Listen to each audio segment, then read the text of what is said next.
मित्रांनो, मी विपुल चौधरी आज पुन्हा एका व्हिडिओच्या माध्यमातून मला सर्व शेतकऱ्यांना एक महत्त्वपूर्ण मेसेज द्यायचा आहे की सध्या मे महिन्याला सुरुवात होणार आहे। आज एप्रिलची 30 तारीख आहे, तरी सर्व शेतकऱ्यांना सर्वात एक महत्त्वाचा मेसेज द्यायचा आहे की या वर्षी अंबियाला चांगल्या प्रमाणात डिमांड आहे। कारण की चांगल्या प्रमाणात काही भागांमध्ये सौदे सुद्धा सुरू आहे, परंतु चांगल्या रेटनी सौदे होऊन राहिले। शेवटी किती काही झालं, अंदाजी सौदे झाले, परंतु आजचा सार्वत्रिक जर विचार करतो तर या वर्षी अंबियाची फसल खूप अल्प प्रमाणात आहे। तरी या वर्षी ज्या शेतकऱ्यांकडे अंबिया बहार असेल त्या शेतकऱ्यांनी अंबियाला चांगल्या प्रमाणात सांभाळून ठेवावं असं मला वाटते। कारण की या वर्षी अंबियाची एका प्रकारे चांगलं साल आहे, चांगले पैसे शेतकऱ्यांचे यावर्षी अंबियाचे होणार आहे। त्याच्यामुळं आणि सर्वात महत्त्वाचं मी तुम्हाला सांगतो की अंबिया असो की मृग बहार असो, पाणी व्यवस्थापन हे सर्वात महत्त्वाचं आहे। तुमचं पाणी नियोजनच जर नसेल तर शेवटी जून मध्ये जे क्रॅकिंग येते, संतर फडकी मारते, आपण त्याला क्रॅकिंग म्हणतो, कॅल्शियम बोरानची कमतरता म्हणतो, ते फडकी आपल्याला तिथं दिसायला मिळेल। म्हणून मी शेतकऱ्यांना सांगतो की भारीची पाणी धरून ठेवणारी जर जमीन असेल तर 1 तारखेपासून बागा तानांवरती सोडून द्याव्या। हलकी मध्यम जर जमीन असेल तर कमीत कमी 5 ते 10 तारखेपासून बागा तानांवरती सोडाव्या। कारण की बरेचशा शेतकऱ्यांचं मत असं येते की टेम्परेचर भरपूर आहे, बाग कशी तानावरती टाकायची। मी तुम्हाला सांगतो की संत्राचं झाड आहे, संत्र्याच्या मुळा पाण्याच्या शोधात खोलपर्यंत गेलेला आहे। जरी झाडाचं पाणी सोकल्यासारखं होईल, पाण्याची पूर्णता गुंडाळली होईल, त्या झाडाचा फळ थोडा चिकट जाते तोडायला। म्हणून मी तुम्हाला सांगतो की जेवढं पाणी कमी राहील तेवढं चांगलं राहील। आपण जर पूर्णतः उन्हाळ्यावर अथोनात पाणी देऊ तर आतमधली खोड आणि वरच्या कवरिंगचं अंतर सारखं राहणार नाही। आतमधली खोड अति पाण्यामुळे टाईट होईल, वरची कवरिंग जाग्यावरच राहील। ज्यावेळेस जून मध्ये पाऊस पडेल, वातावरण ढगाळ होईल, संतर साईज घ्यायला सुरुवात करेल, त्यावेळेस दोन्हीचं अंतर, आतमधल्या खोडीचं आणि वरच्या कवरिंगचं अंतर सेम नसल्यामुळे संतर तुमचं तिथं फडकी मारेल।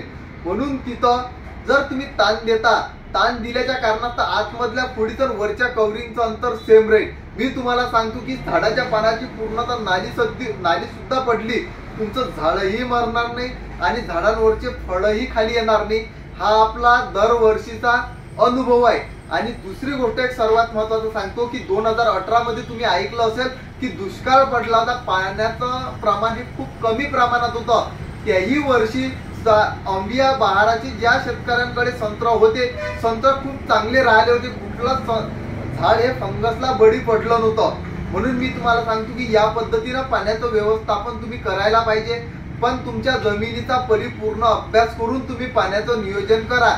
वरचं पाणी येईपर्यंत झाड पूर्णतः सोकल्यासारखं झालं पाहिजे, या पद्धतीची कंडिशन व्हायला पाहिजे। अशा पद्धतीनं जर नियोजन असेल तर ह्या पद्धतीनं पाण्याचं अंबिया उत्पादक शेतकऱ्यांनी नियोजन करायला पाहिजे। राहिलं मृगाचं व्यवस्थापन, मी तुम्हाला सांगतो की मृगाचं ही व्यवस्थापन, भारीची जर जमीन असेल तर 1 तारखेपासून बागेला सोडून द्या। मध्यम जर जमीन असेल तर 5 तारखेपासून बागेला सोडा, 5-6 दिवसाचं अंतर ठेवा, त्या पद्धतीनं बागेला तानावरती सोडा। आणि 15 तारखेच्या तेवढ्यात, 10 ते 15 तारखेच्या तेवढ्यात लिक्विड फॉस्फरस याची फवारणी करा। फॉस्फरस अंबिया बहार असेल, तुम्हाला मृगाचं नियोजन करायचं असेल, पतली बाग असेल, बागेवरती संत्र कमी असेल, तिथंही तुम्ही लिक्विड फॉस्फरस मारा। फॉस्फरस काय करे, अंबियाला कुठल्याच प्रकारे 1% दुष्परिणाम नाही।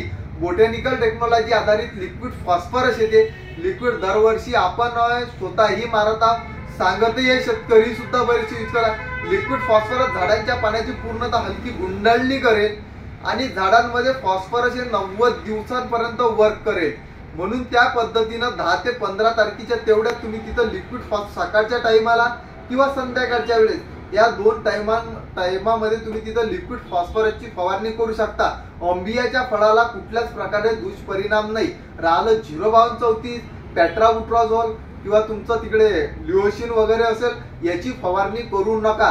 कारण की हे अंबियामध्ये तर चालतच नाही, परंतु 5234 वगैरे जर आपण मारू तर सगळ्यात जास्त तिथं पानगळीचं प्रमाण आपल्याला दिसून येईल आणि इतके दिवस कुठलं 05234 झाडांमध्ये स्टोअर राहत नाही।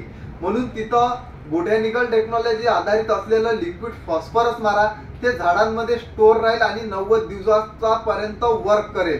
अशा पद्धतीने फॉस्फरिक ऍसिड नाही, लिक्विड फॉस्फरस बोटॅनिकल टेक्नॉलॉजी आधारित बरेचसे कंपनीचे मॉलिक्यूल मार्केटला अवेलेबल आहे। त्या पद्धतीने तिथं घेऊन तुम्ही त्याची फवारणी करू शकता। अशा पद्धतीने फवारणी करा जेणेकरून आपल्याला समोर मृगाचंही नियोजन चांगल्या पद्धतीने करता येईल। मी तुम्हाला सांगतो की बाग फुलण्यासाठी कुठलाच मॉलिक्यूल तयार नाही, फक्त प्रयत्न करणं आपलं काम आहे। म्हणून ह्या बेसवर कुठला पेट्राबुट्राझोल न घेता 52-34 न घेता अशा पद्धतीने तुम्ही कुठला फर्टिलायझर न मारता या पद्धतीने तुम्ही लिक्विड फॉस्फरसची तिथं फवारणी चांगल्या पद्धतीने करू शकता। आणि अशा पद्धतीनं नियोजन करायची खरोखर गरज आहे। आताही काही भागांमध्ये पानगळीचं प्रमाण आढळून येत आहे। आता आपण त्यावरती काहीच उपाययोजना करू शकत नाही, परंतु जे 18 महिने झालेलं पान आहे तेच पान गळत आहे। 18 महिन्याचं आयुष्य आहे पानाचं, 18 महिन्यानंतरच पानगळ होत आहे। म्हणून 18 महिने जून मध्ये जे नवती निघेल त्या नवतीमध्ये झाड चांगल्या प्रमाणात गच्च पालवीनं भरून जाईल।